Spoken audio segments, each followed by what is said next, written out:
So the 2024 vice presidential debate between Republican Senator J.D. Vance of Ohio and Democrat Governor Tim Walz of Minnesota took place on Tuesday night, October 1st, right here in New York City.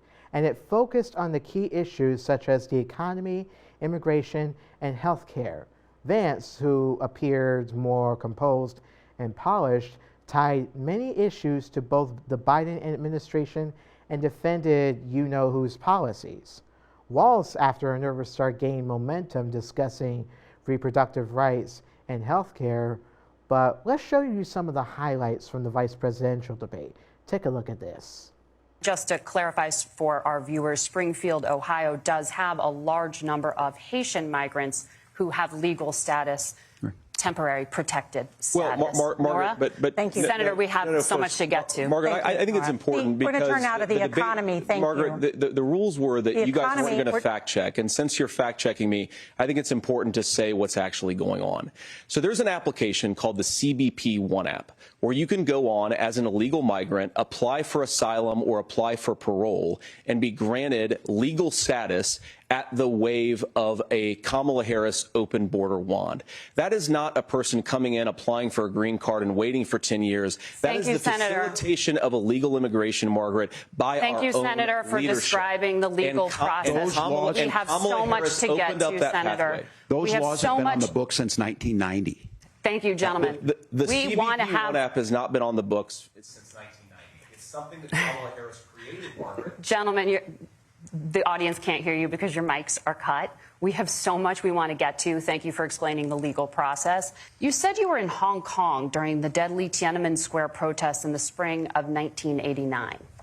But Minnesota Public Radio and other media outlets are reporting that you actually didn't travel to Asia until August of that year. Look, I will be the first to tell you, I have poured my heart into my community. I've tried to do the best I can, but I've not been perfect. And I'm a knucklehead at times, but it's always been about that. Those same people elected me to Congress. The question was, can you explain the discrepancy? All I said on this was I got there that summer and misspoke on this. So I will just, that's what I've said. Donald Trump is trying to figure out how to get the political right of this. I agree with a lot of what Senator Vance said about what's happening. His running mate, though, does not, and that's the problem. Tim just mentioned a bunch of ideas. Now, some of those ideas I actually think are halfway decent, and some of them I disagree with. Well, I've enjoyed tonight's debate, and I think there was a lot of commonality here, and I'm sympathetic to misspeaking on things, and I think I might have with the senator. Me too, man. There's one though that this one is troubling to me, and I say that because I think we need to tell the story. Donald Trump refused to acknowledge this. And the fact is that I don't think we can be the frog in the pot and let the boiling water go up. He was very clear. I mean, he lost this election, and he said he didn't. He is still saying he didn't lose the election. I would just ask that. Did he lose the 2020 election?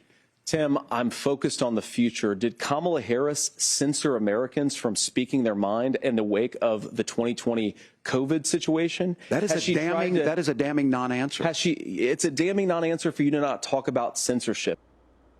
What?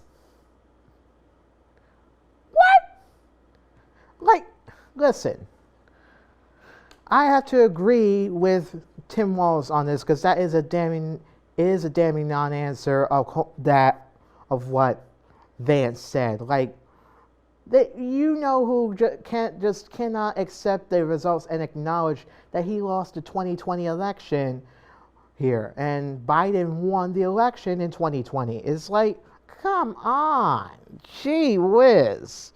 Here, but also kudos to Tim Walz for saying that he misspoke on some things, and it's like, it's not easy, and you know, we all go through that at times here, but you know, it's like we're always have to be mindful if we misspeak at times, and that's true. And you know, kudos to Tim Walz for doing that here, unlike some other folks like who obviously wants to misspeak and think everything is true when it's false here.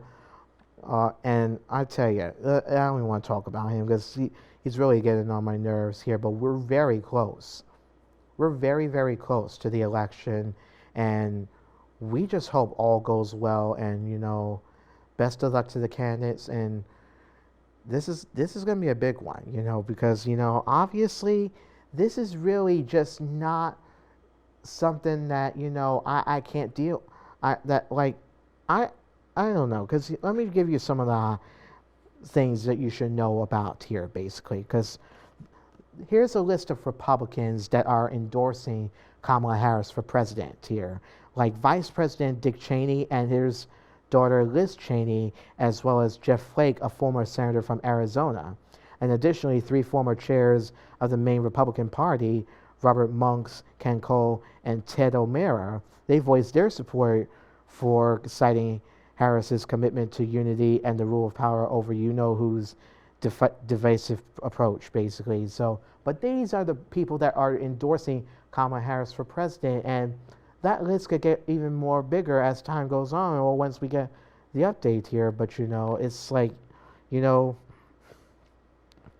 but but to be honest, in my opinion, Tim Walz won the debate here. But I'm surprised other folks are saying that Vance won the debate, because obviously I'm hearing some people say that he was more calm, stable, and mentally prepared, while even as we mentioned earlier, Walz kind of like stuttered a little bit here. And look, we all go through that at times, but we always make a comeback in the end here.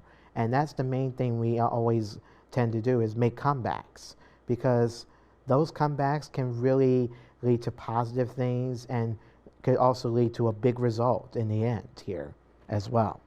So, there's just so much, but it's like, and and the 2 CBS News anchors, they did a very good job in moderating this debate. But who wants to be crazy and say that they're biased anchors? Like, what, I'm just going to say this here to 45, who can't keep his mouth shut here.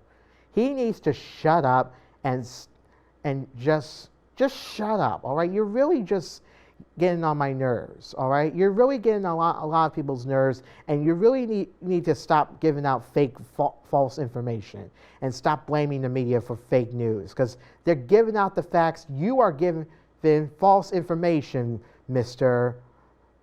Trump.